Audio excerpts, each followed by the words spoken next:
estado anterior. Então escute, nós não podemos tratar o reino de Deus, o evangelho que nos é apresentado por Cristo, como algo religioso.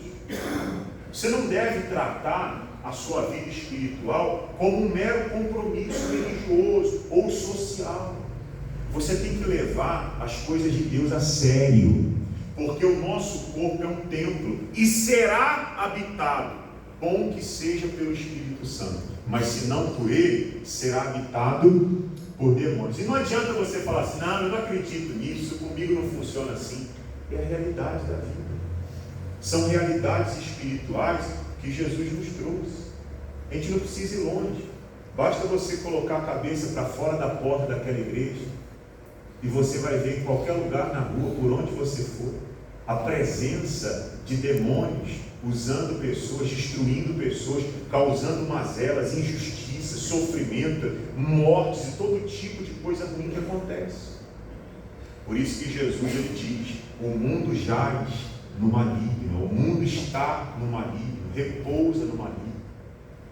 Então você deve se encher do Espírito Santo, e à medida que você vai se enchendo, vai conhecendo a palavra de Deus, vai aprendendo da palavra de Deus, você vai enchendo a sua vida do Espírito de Deus, e daqui a pouco os frutos, os resultados disso vão começar a surgir. Diga graças a Deus, gente. Então veja bem, vamos falar sobre o amor, que é o primeiro dos frutos. Dá para colocar na tela? Não precisa abrir por enquanto a Bíblia não. Ele vai colocar aí Gálatas 5, no versículo 22, que tem a lista daquilo que nós vamos tratar. Está escrito assim: mas o fruto do Espírito é amor, gozo, paz, longanimidade, benignidade, bondade, fé, mansidão e temperança. São as 9 características do fruto do Espírito em nós. E cada domingo nós vamos estudar sobre Deus. Falando sobre o amor, essa decisão que você tem sobre amar algo ou amar alguém, só para título de conhecimento, você vai encontrar no Novo Testamento 3 palavras no grego original, que foi a língua em que o Novo Testamento foi escrito, para descrever o amor, que pode ser traduzido como amor para a nossa língua hoje, no português. E aí você vai encontrar uma palavra chamada filia, a raiz da palavra é essa, que fala do amor de afeição, o amor entre amigos, aquela companheirismo, a amizade, você gostar de estar com alguém, querer bem a alguém. Mas você vai encontrar uma outra palavra para amor na língua grega, que a raiz dela é eros, que é o amor voltado ao lado romântico, o amor do casal, marido com mulher. Mas o amor que nós vamos tratar é o amor do tipo de Deus, um amor chamado ágape, do verbo agapau. Esse amor é um amor sacrificial. Esse é o amor do tipo de Deus. É esse o amor que o Espírito Santo coloca no coração em quem ele habita. Se o Espírito Santo habitar em você, o amor do tipo de Deus vai estar presente. Vamos começar a nossa jornada pela Bíblia. Você está preparado para ler a Bíblia bastante? Gosta ou não gosta? Então, vamos começar em João capítulo 3, verso 16. Não se distraia que nós vamos andar rápido pela Bíblia hoje. João capítulo 3, versículo 16.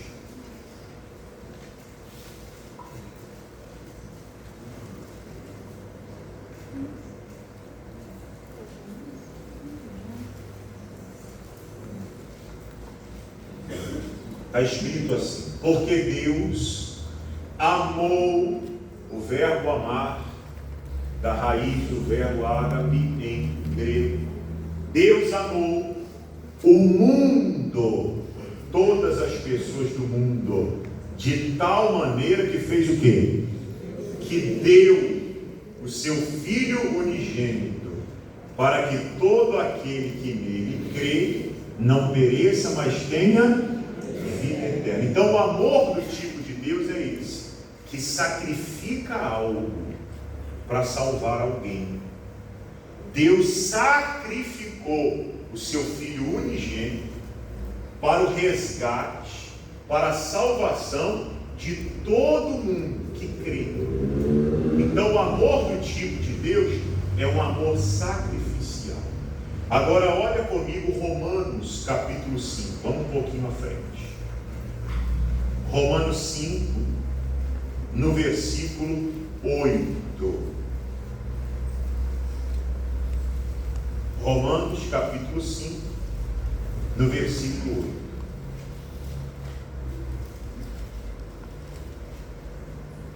Está escrito: mas Deus prova o seu amor para conosco, em que Cristo morreu por nós, sendo nós ainda o quê?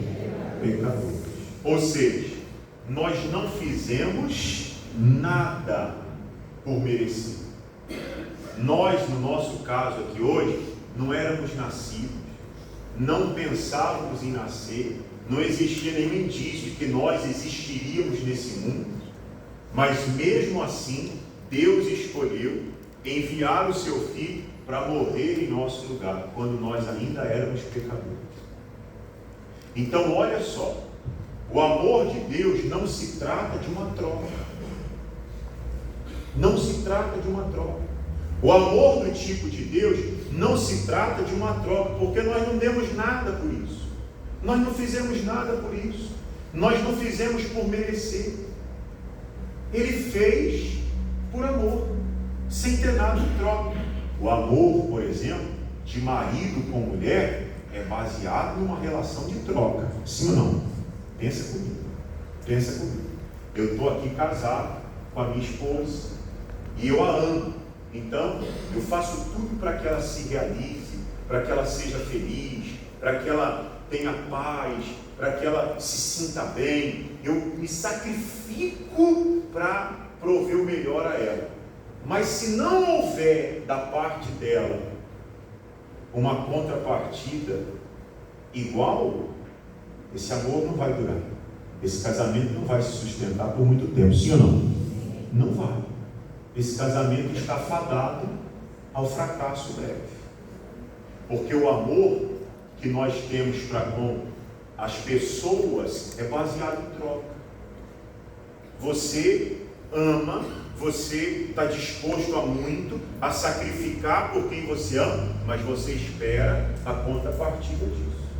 Se chega um ponto que você entende que a pessoa não quer fazer nada com você, não quer fazer o mesmo por você, então você vai se afastando e você vai embora. Assim é o amor do tipo humano. Mas o amor do tipo de Deus é diferente. Deus, Ele deu o seu Filho para morrer em nosso lugar, sem que nós fizéssemos nada para merecer isso. Amém, gente? Então é um amor que sacrifica, sem querer nada em troca. E aí lá no Evangelho de João agora, vamos voltar para João, capítulo 13, versículo 34. João 13, versículo 34.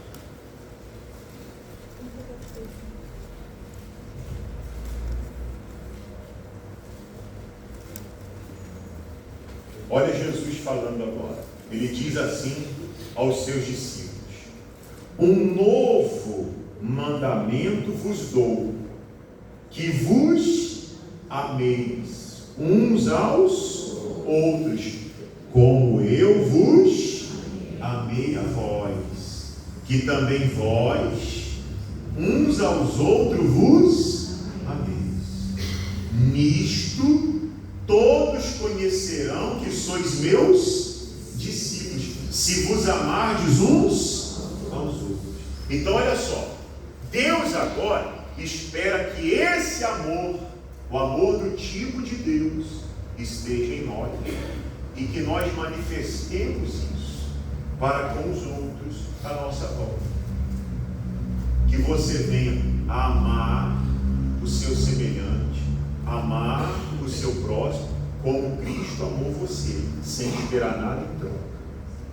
Amém, gente? Amém. Sem esperar nada em troca.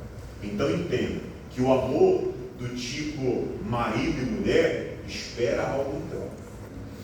O amor do tipo pais e filhos também espera algo em troca. O pai, a mãe, dá a vida pelo filho se for preciso. Defende o filho, vai às últimas consequências, mas espera que lá na frente o filho venha honrá-lo, que o filho venha trazer-lhes prazer na vida, alegria, que traga algo de bom. Sim ou não? Toda a nossa relação é baseada em troca. Você tem um amigo, você tem alguém com quem você conta, confia, conversa, se abre para a pessoa, conta quando você está com problemas, você fala, olha fulano, eu estou assim, assim. Você se entrega naquela relação de amizade, mas você espera que o mesmo aconteça de lá para cá. Se a pessoa trai você, conta um segredo seu para outros, você corta os laços de amizade. Sim ou não? Essa relação, esse amor está baseado em troca. O amor do tipo de Deus não. E é esse amor que Deus espera que nós manifestemos pelos outros. Quando Jesus deu a vida por nós, o que ele fez? Pensa comigo. Ele abriu a porta do reino de Deus para que nós pudéssemos entrar. Sim ou não? Ele abriu a porta do reino de Deus para que nós fôssemos salvos. E aí vem Jesus e fala assim, eu quero que vocês amem os outros como eu amei vocês. Então, sem trocar a Bíblia, vamos fazer aqui um paralelo. Eu quero que vocês abram as portas do meu reino para os outros como eu abri para vocês. Eu quero que em vocês tenham esse amor para que vocês levem salvação para as pessoas através do seu modo de agir, de falar, de se expressar, no trato com as pessoas. Então nós temos que ter o amor de Deus em nós, para que ao longo da nossa caminhada, nós venhamos querer, desejar, buscar, agir, para que as pessoas à nossa volta, por piores que sejam salvas, como um dia Deus também nos salvou. Amém, gente? Então você vai conviver com pessoas ruins, você vai conviver com pessoas que vão fazer de tudo para tirar a tua paz, para te perturbar. Você vai trabalhar com gente assim, às vezes você vai encontrar gente assim na tua casa. Pessoas que para a tua segurança é melhor você não se relacionar com amizade, não se relacionar financeiramente, não se relacionar como abrindo a sua casa, abrindo a sua vida para a tua segurança, é melhor não se relacionar assim. Mas ainda assim, o amor do tipo de Deus tem que estar presente, para que na tua oração você venha clamar, Senhor, essa pessoa não presta, não vale nada, porque ela está perdida. Mas um dia eu também estava perdido. Eu não tinha as mesmas atitudes que ela tem, mas eu tinha outras atitudes que o Senhor me perdoou, que o Senhor me salvou. Então, do jeito que o Senhor me amou, eu sei que o Senhor ama essa pessoa também, e eu preciso amá-la. Eu preciso orar para que ela seja salva, como eu fui salvo. Então você começa a interceder, a orar por aquela pessoa. Não quer dizer que você vai abrir a porta da tua casa para ela. Está claro isso? Sim, não quer dizer que você vai colocar essa pessoa para fazer parte da sua vida. Mas você tem que lutar, você tem que orar por ela. Eu lembro de um testemunho, uma senhora me contou isso, já tem alguns anos. Olha só para você ver. Ela, membro da igreja, serva de Deus, uma senhora distinta, uma mulher de fé. E ela tinha uma filha que estava se relacionando com uma outra moça. E ela não aceitava aquilo. Ela não aceitava. Um dia ela falou comigo, pastor, eu não aceito, pastor, me ajude em oração. Porque eu não coloquei minha filha no mundo para isso, eu não quero isso, eu oro por ela e repreendo. E ela dizia assim, e Deus, eu creio que Deus vai afastar essa moça da vida da minha filha. Eu não aceito isso. E eu estou orando, pastor, me ajude em oração para Deus colocar essa pessoa para fora da vida da minha filha. Em nome de Jesus eu não quero isso. Era a oração dele. E ela vinha orando. E a filha repetia cada vez mais. Até que chegou um dia que ela falou depois, posteriormente, que ela estava voltando da igreja e a filha estava sentada com a tal moça na calçada, em frente à casa. E ela foi chegando perto. Quando ela chegou, que ela estava chegando, que ela viu, ela, não é possível, e meu Deus e tal. Mas ela falou assim: pastor, eu fui chegando perto dela, de repente me veio um negócio assim, tão ruim dentro do meu peito, que eu olhei para aquela moça, e eu falei assim: peraí, o mesmo Deus que ama a minha filha, também ama essa moça. Por que então eu quero salvar minha filha e eu quero que se dane a moça? Está errado. Isso foi dentro dela. Isso é ação de quem? Do Espírito Santo de Deus. Esse raciocínio é resultado do Espírito Santo em nós. E ela disse assim: eu cheguei então, cumprimentei e fui para dentro, mas aquilo ficou martelando dentro de mim. E ela disse assim: pastor, eu comecei a orar diferente por essa moça. Aí ela falou: um dia foi à igreja, comprou uma Bíblia, levou para a moça, e um dia procurou a moça e falou assim: vem cá, moça, deixa eu te dizer uma coisa, olha aqui nos meus olhos, você sabia que Jesus ama você? Você sabia que Jesus tem um plano para a sua vida? Você sabia que Jesus quer ver você bem? Olha, vamos para a igreja comigo. Se você quiser, você pode ir na minha igreja. E você vai comigo, você vai participar das reuniões, você vai encontrar Jesus, porque Jesus tem um futuro brilhante para te dar. Coisas que nós falamos aqui o tempo inteiro, ela falou para nós. Eu trouxe uma Bíblia de presente. Faz o seguinte: todo dia, abra e leia uma porção. Não precisa ler muito, não precisa ler de uma vez, não precisa ler como se fosse um livro, começando, indo, parte a parte. Não, abra aqui no Salmo. Ela ensinou a abrir no Salmo. Leia o Salmo. Se você tiver alguma dúvida, você pode me perguntar, e eu vou orar por você. A moça ficou sem reação. Muito obrigado e tal. Ela falou assim: pastor, coisa de meses depois, 1 ou 2 meses depois, essa moça já não andava mais com a minha filha. Essa moça foi se afastando. Depois eu fiquei sabendo que ela foi até uma igreja, não sei qual igreja, mas eu fiquei sabendo que ela foi a uma igreja. E depois ela cortou relações com a minha filha e nunca mais se aproximou dela. Como ela está, se ela está com Deus, se ela se converteu, se ela foi liberta, se ela foi para alguma igreja, eu não sei. Mas eu sei que a semente do Evangelho foi plantada no coraçãozinho daquela moça. Amém, gente? Quando ela manifestou o amor de Deus, querendo o bem da moça, olha a obra que Deus começou a fazer. E às vezes a gente está orando, querendo algo que seja justo para nós, e esquecendo que o mesmo Deus que nos ama, ama também aquele que está nos perseguindo. O mesmo Deus que quer você bem, quer ver o teu algoz, quer ver aquela pessoa que te faz mal, o teu inimigo bem também. Quando você começa a manifestar esse amor, aí Deus começa a responder orações e a obra dele se concretiza. Diga amém, gente? Amém. Vamos um pouquinho mais à frente agora, lá no Evangelho de Mateus, no capítulo 5, por favor. Mateus, capítulo 5, versículo 43.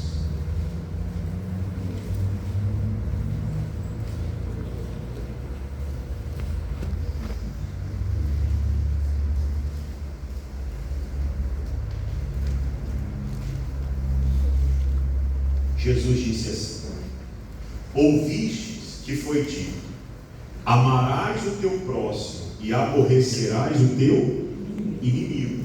Eu, porém, vos digo, amai os vossos inimigos, bendizei os que vos maldizem, fazei bem aos que vos odeiam, e orai pelos que vos maltratam e vos perseguem, para que sejais filhos do Pai que estais nos céus, porque faz que o seu sol se levante sobre os maus e sobre os bons, e a chuva desça sobre justos e injustos. Quer dizer, Deus ama a todos. Deus ama você que está na igreja, e Deus também ama aquele teu irmão que está perdido, que passou uma noite num lugar qualquer aí, se entregando aos vícios, que está destruindo a vida dele. Deus o ama também. E aí vem Jesus e fala assim: por que você não ama essa pessoa? A ponto de abrir para ela a porta do reino dos céus, a ponto de querer vê-la salva, de lutar por isso, de orar por isso, de agir para que isso aconteça. E aí no versículo 46 ele diz: pois se amardes os que vos amam, que galardão tereis? Não fazem os publicanos também mesmo? Quer dizer, se eu amo quem me ama, se eu quero bem a quem me quer bem, isso qualquer um faz. Esse é o tipo de amor humano. É o amor da família, é o amor entre os amigos, é o amor entre pessoas. Isso todo mundo pratica. O amor do tipo de Deus é o diferente. O amor do tipo de Deus é o contrário. Eu quero bem, mesmo que aquela pessoa me queira mal. Eu quero vê-la salva, mesmo que ela esteja me mandando para o inferno. E eu vou lutar para que ela seja salva. Aí o 47 diz: e se saudardes unicamente os vossos irmãos, que fazeis demais? Não fazem os publicanos também assim? Sede vós, pois, perfeitos, como é perfeito o vosso Pai que estais. Então Deus espera isso de nós, que sejamos diferentes, que o amor dele esteja vivendo dentro de nós. Então repito, você não tem que se relacionar com qualquer pessoa, em relações de negócio, em relações de família. É prudente que você abra os olhos. Vamos supor, eu estou querendo casar e eu encontro uma moça que eu vejo que ela não é gente boa, não. Eu vejo que ela não tem bons princípios, eu vejo que ela não tem boa índole. É melhor ficar longe, sim ou não? É mais prudente ficar longe. Não é que agora eu falo: não, mas Deus amou a todo mundo, então não tem problema. Não tem problema. Se eu vou escolher alguém para uma parceria de negócio, se eu vou escolher alguém para construir uma vida junto, eu vou escolher alguém que pense como Cristo pensa, que seja uma pessoa de Deus, que seja uma pessoa de bons princípios. Agora, o amor de Deus eu manifesto a todos. O amor de Deus é para todos. E aí eu devo lutar, orar, buscar em Deus, agir para que essa salvação alcance a todos, como um dia me alcançou. Ficou claro isso? Amém. Quem está compreendendo aí, diga amém. Amém. Gente. Vamos lá em João de novo, capítulo 14. O João é o que mais fala do amor, né? Por isso que ele é chamado o apóstolo ou discípulo do amor. João 14, verso 21.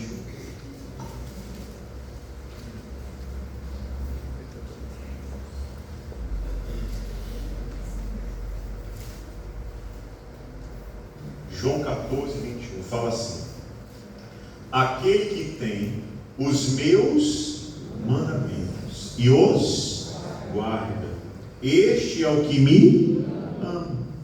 E aquele que me ama será amado de meu Pai, e eu o amarei e me manifestarei a ele.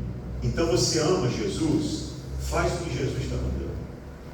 Não adianta chegar aqui para você e falar: gente, eu amo Jesus demais. Não adianta levantar as mãos na oração e falar: Jesus, eu te amo. Se eu não faço o que Ele me manda, é da boca para fora, é conversa. Quando você ama Ele, você guarda os mandamentos, você pratica o que Jesus espera de você. Agora nós vamos encerrar lá em Efésios, capítulo 3. Vou terminar aqui, que vocês já estão cansados, não? Tá sim. Efésios 3. Efésios 3, estou vendo o olhinho de você. Começa a ficar aquele olho fundo. Amém, pessoal? Efésios 3, 17. Calma, que tem 9 semanas ainda pela frente. Você fica preocupado. Efésios 3, 17.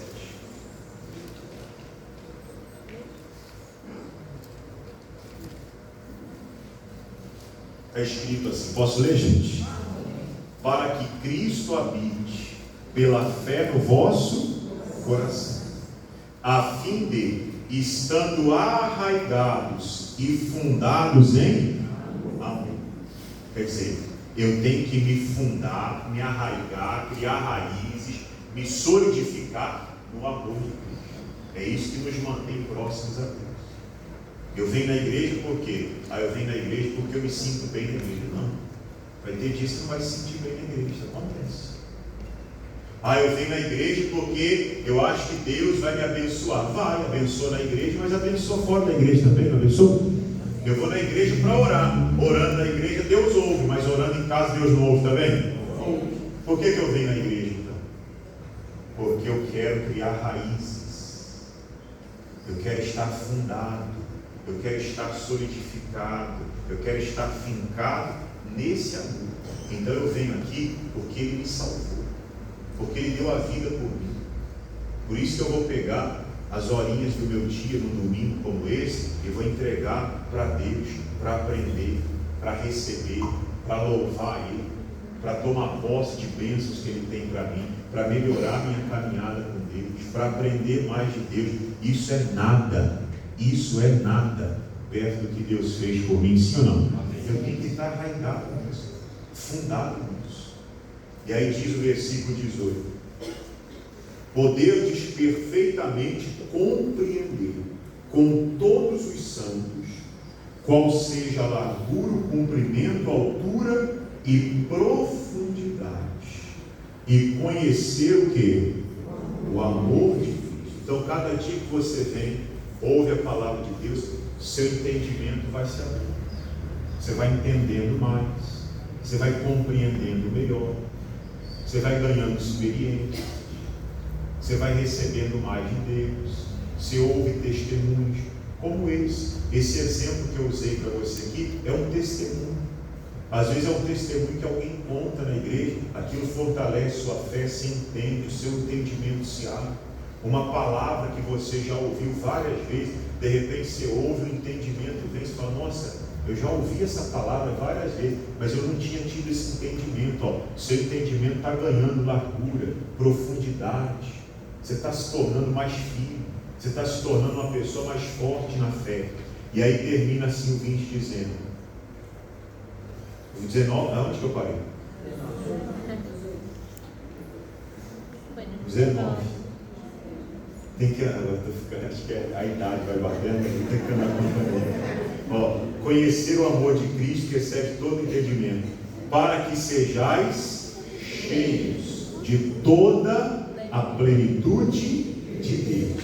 Ora, aquele que é poderoso para fazer tudo, muito mais abundantemente além daquilo que pedimos ou pensamos, segundo o poder que em nós opera. Então, como resultado, à medida que você vai crescendo no amor de Deus, o Espírito Santo vai te enchendo, os frutos vão surgindo, vão aparecendo, os resultados para você também melhoram. Deus supre as suas necessidades, porque Ele é poderoso para fazer tudo que você necessita. Mas Ele não faz só o que você necessita, Ele faz abundantemente além daquilo que você precisa, daquilo que você pensa e daquilo que você pede. Esse é o fruto de você ter uma vida cheia do Espírito Santo. Diga amém, gente. Então busque isso de todo o seu coração. Quem entendeu aí, diga amém.